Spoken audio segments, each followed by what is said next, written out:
கதை கேளு கதை கேளு, மலையாவின் கதை கேளு, போர்த்துகீசின் வந்த கதை கேளு, வெள்ளக்காரன் ஜப்பான்காரன் கதையும் நீயும் கேளு.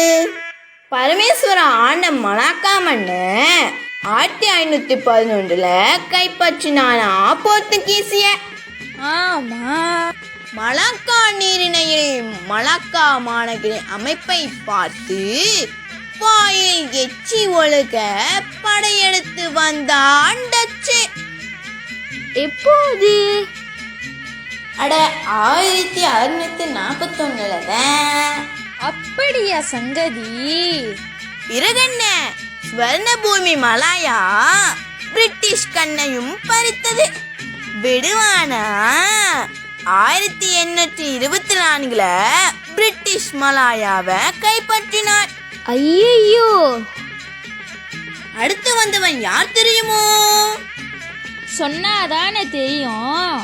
பெரியாரு கொடுங்கோலன் ஜப்பான்காரன் 1942 மலாயாவை கைப்பற்றினான். சரவணா, என்னடா கொடுமை இது? அவ வந்ததே கொடுமனா? அவ பண்ணதை கேட்டு என்ன சொல்ல போறீங்களோ? சொல்லுங்க ஐயா, சொல்லுங்க. ஜப்பாங்கார கதையை நீங்களும் சொல்லுங்க. அதாகப்பட்டது என்னன்னா, ஜப்பானியர் ஆட்சியில மக்கள் மனிதாபிமானமற்ற முறையில் துன்புறுத்தப்பட்டாங்க. பசியில வாடி இருந்தவங்க ஒன்றும் இல்லை 2 அல்ல, மரணரையில் பாதை கட்டி மடிந்த இந்தியர்களும் ஏராளம். ஐயோ பாவம். 1945 மீண்டும் வந்தது பிரிட்டிஷ் ஆட்சி. அன்று வந்தவன் மீண்டும் வந்தானே. அன்று வந்ததும் அதே நிலா சச்சச்சா, இன்று வந்ததும் இதே நிலா சச்சச்சா. அடே பசங்களா, இது விளையாட்டு இல்ல, சரித்திரம். நம்ம நாட்டோட சரித்திரம். கும்பிடுறா சாமி, என்னை மன்னிச்சிடுங்க.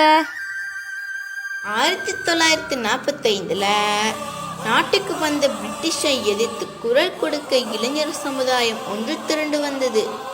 அவர்களோட தலைவராய் இருந்தவர் தான் துங்கா அப்துல் ரஹ்மான். அவரும் அவரோட குழுவினரும் லண்டனுக்கு போய் சுதந்திரம் பெற்று வந்தாங்க. 31ஆம் தேதி 8ஆம் மாதம் 1957 நம்ம நாடு சுதந்திரம் அடைஞ்சிச்சு.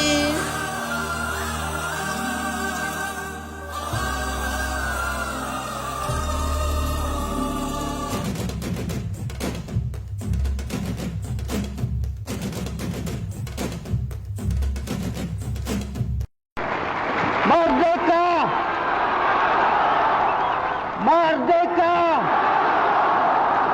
Merdeka! Merdeka! Merdeka! Merdeka! Merdeka!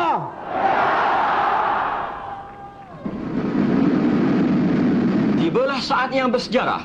Bendera persekutuan dinaikkan dan dengannya harapan dan cita-cita bangsa, lambang negara dan penonton-penonton terpegun apabila sejarah tercatat di hadapan mereka.